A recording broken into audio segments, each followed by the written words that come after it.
Hey, Northsiders. I'm not sure where you're at with this pandemic, but if you're like me, then the weight of the situation has started to sink in.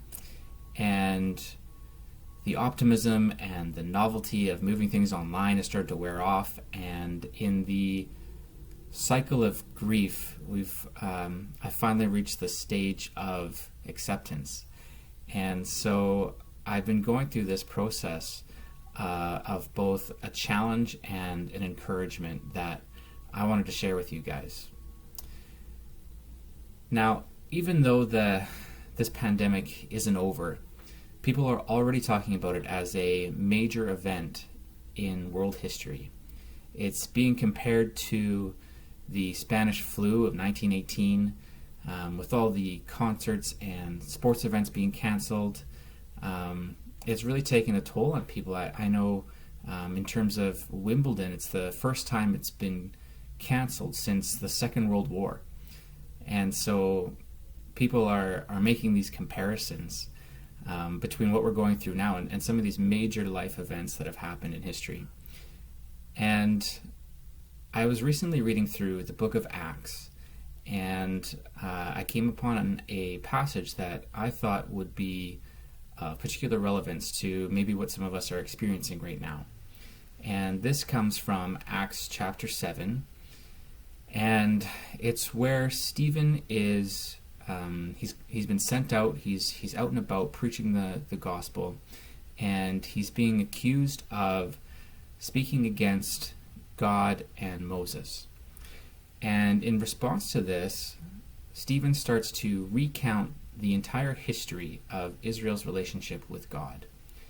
And this comes from Acts chapter 7, and starting in verse 17. Let me read it for you. But as the time of the promise drew near, which God had granted to Abraham, the people increased and multiplied in Egypt, until there arose over Egypt another king who did not know Joseph. He dealt shrewdly with our race and forced our fathers to expose their infants, so that they would not be kept alive. At this time Moses was born, and he was beautiful in God's sight. And he was brought up for 3 months in his father's house, and when he was exposed, Pharaoh's daughter adopted him and brought him up as her own son. And Moses was instructed in all the wisdom of the Egyptians, and he was mighty in his words and deeds. I guess my question for you during this time is, when you look back at your life and you start to recount the history of your relationship with God, what will you say about this time? Every hardship is an opportunity to either turn towards God and surrender our lives to Him, or turn away from God.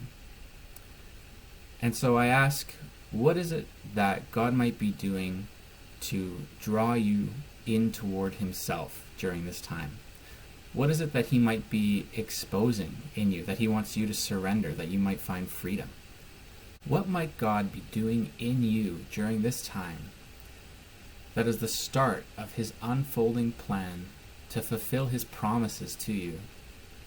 For the Israelites, it was the birth of Moses in a time of slavery and persecution, a plan that took over 80 years to come to fruition, but started in a moment of intense suffering.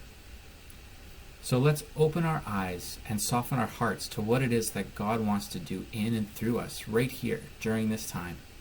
May we turn toward God instead of away from God, trusting that He is working to fulfill His promises to us, even if we can't see it. And as Hebrews 10:36 says, may we persevere in doing the will of God, so that when we have done the will of God, we will receive His promises. God bless you as you seek His heart during this time of the pandemic.